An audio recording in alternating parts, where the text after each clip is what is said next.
Halo? Halo? Jestem w to? Tukaj.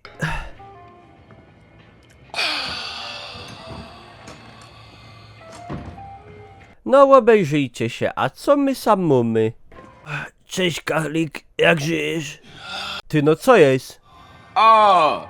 To jest ten tajny policyjny trening pra? Już je po szychcie. Ja, już jest Pan prawda, który sam do nas przyszedł, będzie nas wspierał swoim najlepszym... sztofem?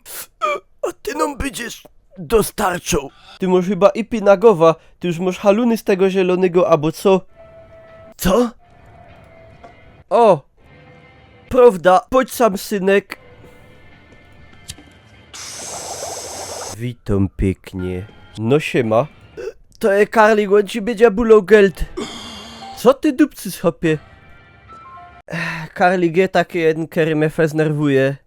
I chce, co byś ścieb na niego troszkę tej zielonej trutki. To mu zdupi całką kariera.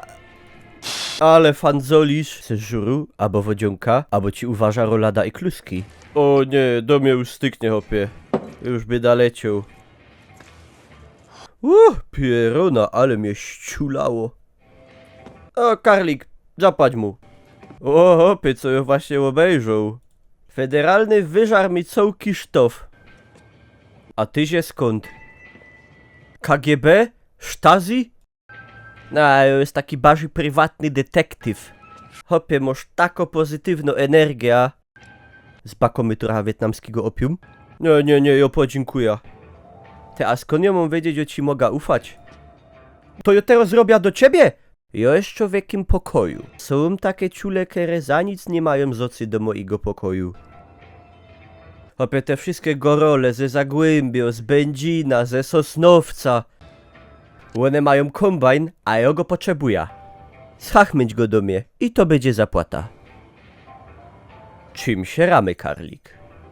A to co ma być? Czym się, świrze? A z odpustu dośmy poszli, kaj największy krambol był. Tam pan pałeczką machnął, że aż strach. A orkiestra co? Już no